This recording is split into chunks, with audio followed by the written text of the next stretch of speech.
Good morning, ma'am. I'm Nurse Castigon po from Pinma CUC. Would like to inform you, ma'am, nga kining assessment na atong buhaton karon is para sa imong head, ears, nose, tongue, and neck.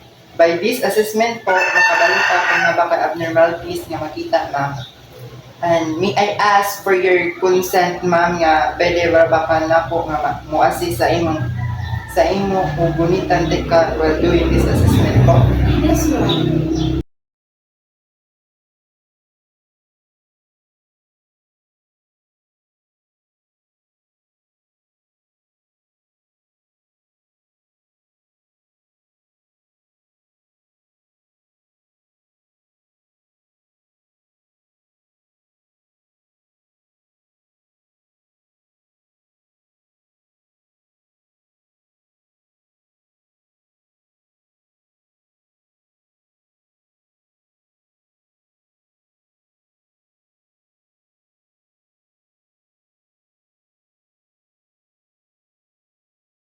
We will proceed to head assessment po, ma'am. Na ba kay past problem ng like napakog, nabukulan, o kanus apod, ma'am?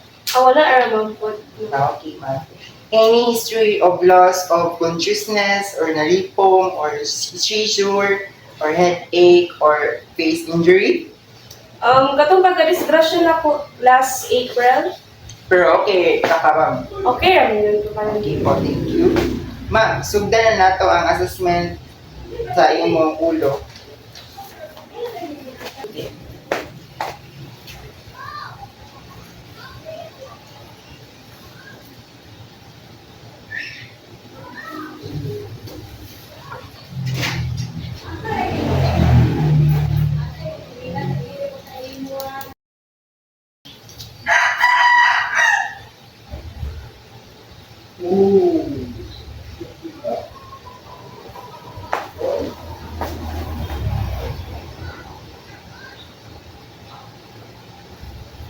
Okay, we will proceed to your face, ma'am.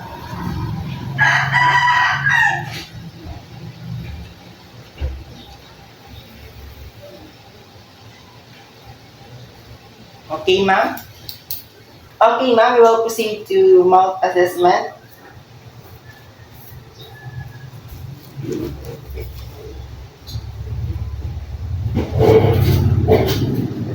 Can you open your mouth, ma'am?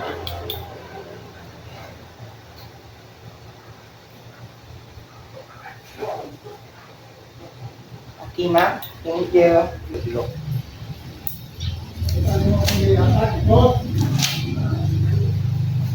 Pumuto ba? Inog tayo sa tanan, wakay tuwig, 1-7 pa kudo.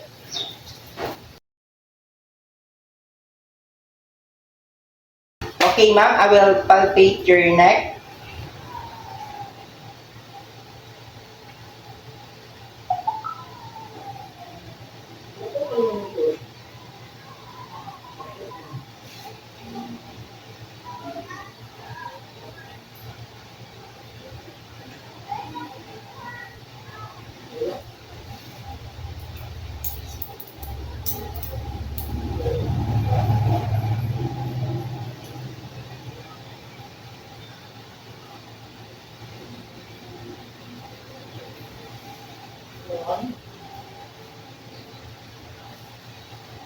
Okay, ma'am.